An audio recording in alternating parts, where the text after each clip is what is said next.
আসসালামু আলাইকুম প্রিয় দর্শকবৃন্দ, স্বাগত আপনাদের প্রিয় রান্নার চ্যানেল আরজুস কিচেন 93। আজ আমি আপনাদের সাথে শেয়ার করতে যাচ্ছি একদম সহজ উপায়ে হালকা ফুলকো ও জালিদার অসাধারণ একটি সকালের নাস্তার রেসিপি। সবচেয়ে ভালো বিষয় হলো এই নাস্তাটি তৈরি করতে বেলাবেলির কোনো ঝামেলাই নেই। খুব কম সময়ে এবং খুব সহজে এটি তৈরি করা যায়। যারা সকালে দ্রুত কিন্তু নরম ও সুস্বাদু নাস্তা তৈরি করতে চান, তাদের জন্য আজকের রেসিপিটি হবে একদম পারফেক্ট। চলুন কথা না বাড়িয়ে ভিডিওটি শুরু করা যায়। একটা লাইক দিতে ভুলে যাবেন না।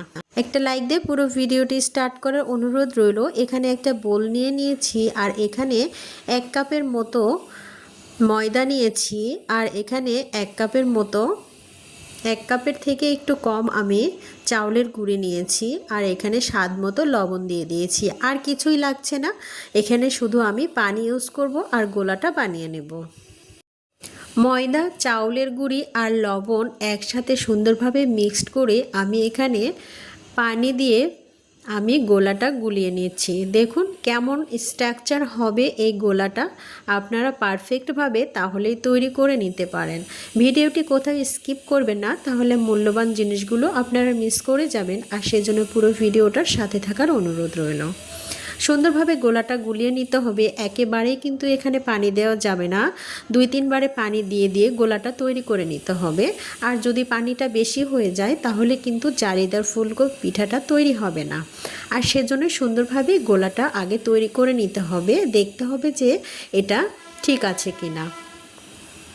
সুন্দরভাবে এটা আমি মিশিয়ে নিচ্ছি। আরও একটু আমার পানি লাগবে মনে হচ্ছে, আর সেজন্য আমি আরও একটু পানি এখানে ইউজ করব।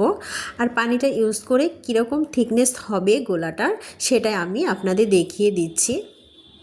আর একটু পানি আমি এখানে ইউজ করছি আর এখানে সুন্দরভাবে গোলাটা গুলিয়ে নিচ্ছি।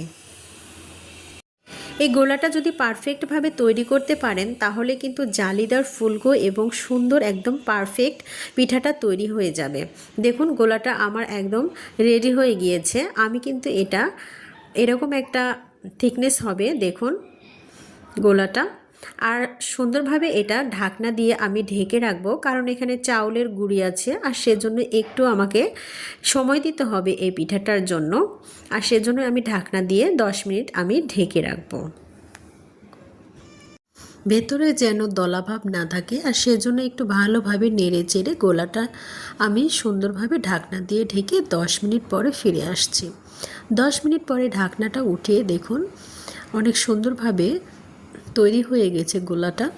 এখন আমি পিঠাটা তৈরি করব আর একটু ভালোভাবে একটু হাতার সাহায্যে নেড়ে নেব। যারা সকালে দ্রুত কিন্তু নরম ও সুস্বাদু নাস্তা তৈরি করতে চান তাদের জন্য আজকের রেসিপিটি হবে একদম পারফেক্ট। ভিডিওটি শেষ পর্যন্ত দেখবেন, কারণ আজ আমি দেখাবো কিভাবে একদম পারফেক্ট ফুলকো ও জালিদার টেক্সচার পাওয়া যায়। চুলায় একটি ফ্রাই প্যান বসিয়ে দিলাম আর সুন্দরভাবে ফ্রাই প্যানটা যখন গরম হয়ে গিয়েছে তখন গোলাটা 1 চামচ দিয়ে আমি একটু ঘুরিয়ে দিচ্ছি। আর বেশি ঘোরাবো না, এভাবেই রেখে দেব আর ঢাকনা দিয়ে সুন্দরভাবে ঢেকে দিচ্ছি। আর ঢাকনা দিয়ে না ঢাকলেও কিন্তু এটা ফুলকো হবে, জালিদার হবে। দেখুন কত সুন্দর একটা ফুলকো জালিদার পিঠা তৈরি হয়ে গিয়েছে। আমি পরপর 3 বার আমি দেখিয়ে দেব আপনাদের এবং বোঝানোর সুবিধার্থে দেখিয়ে দেব সুন্দরভাবে পিঠাটা কিভাবে তৈরি করা যায়। আবারও আমি 1 চামচ দিয়ে দিলাম আর নাড়াচাড়া করছি না। এখানে আমি ঢাকনা দিয়ে ঢাকবো না। দেখুন কতটা জালিদার সুন্দর ফুলকো পিঠা তৈরি হয়ে গিয়েছে। একটা কিন্তু ঢাকনা দিয়ে ঢেকে আমি দেখিয়েছি আর একটা আমি ঢাকনা দিয়ে ঢাকি নাই, তারপরও সুন্দর জালিদার তৈরি হয়ে গিয়েছে। আমি কিন্তু এটা উঠিয়ে নিচ্ছি। আরও একবার আমি ওপর দিকে উল্টিয়ে দেব, দিয়ে সুন্দরভাবে উঠিয়ে নিলাম। দেখুন পারফেক্টভাবে যদি গোলাটা তৈরি করা যায় তাহলে কিন্তু পিঠাটা যেমন তেমন করে তৈরি করা যায়। দেখুন কতটা সুন্দরভাবে ফুলকো হয়েছে। বোঝানোর সুবিধার্থে আমি আরও একবার দেখিয়ে দিচ্ছি। এখানে একটু সামান্য তেল দিলে ভালো হয়, কারণ নিচে লেগে না যায়, সেজন্য আমি একটু তেল দিয়ে দিয়েছি।